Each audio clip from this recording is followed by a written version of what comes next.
Саламатсыздарбы? Азаттык радиосунун Борбор Азия жаңылыктары менен таанышып алыңыздар. Прагадагы студияда Айнура Жекше кызы. Оганстанда президенттикке талапкер Ашраф Гани шайлоонун жыйынтыктарын кубаттады. 14-июнда өткөн экинчи айлампада көз карандысыз шайлоо комиссиясынын маалыматына ылайык, Гани добуштардын дээрлик 56,5%-ин же атаандашынан 1 миллион көп добуш алган.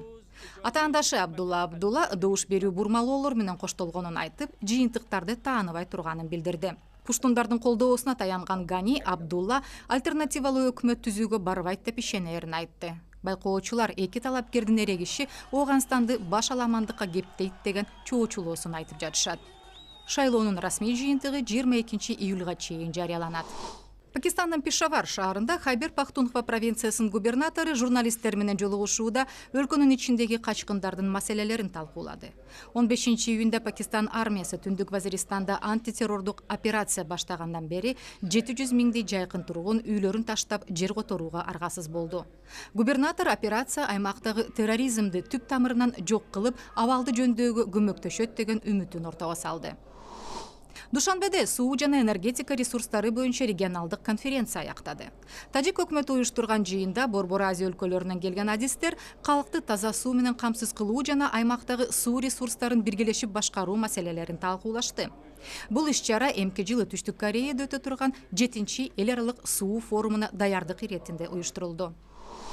Шинжаң уйгур автономиялуу аймагындагы аткаминерлер жергиликтүү мусулмандарга орозо кармабоого көрсөтмө беришти. Укук коргоочулар муну уйгур азчылыгын кемсинтүү катары кабыл алышууда. Мамлекеттик маалымат каражаттары жазганына караганда, акыркы күндөрү коммунисттик партиянын мүчөлөрү, мамлекеттик кызматкерлер, окуучулар менен мугалимдерден орозо кармабоону талап кылган расмий кайрылуулар пайда болду. Кытай бийлиги диний эркиндиктер урматталганын айтканы менен өлкөдө диний ишмердик катуу көзөмөлгө алынган. Кытайда 20 миллионго чукул мусулман жашайт. Акыркы кездери Шинжаңда күчөгөн теракттар үчүн Бейжин исламчыларды айыптап келет. Буга байланыштуу ондогон уйгурлар жазага тартылды. Казакстандын Чымкент шаарында болсо орозо айында айрым автобустар жүргүнчүлөрдү бекер ташууда. Шаар тургундары жергиликтүү ишкерлер мечиттин демилгесин колдогонуна ыраазычылыгын айтышууда. Автобуста молдо ыйык орозо айынын мааниси тууралуу айтып берет. Түштүк Казакстан облусунун башкы имамы Бейбит Мырзагелдиев мындай жолдор аркылуу алар калың калайыкка орозонун өзгөчөлүгү жөнүндө кеңири маалымат жеткирүүнү көздөшөөрүн айтат. Ушул жана башка жаңылыктар менен кененирээк Азаттык чекит KG сайтыбыздан таанышсаңыздар болот. Саламатта калыңыздар.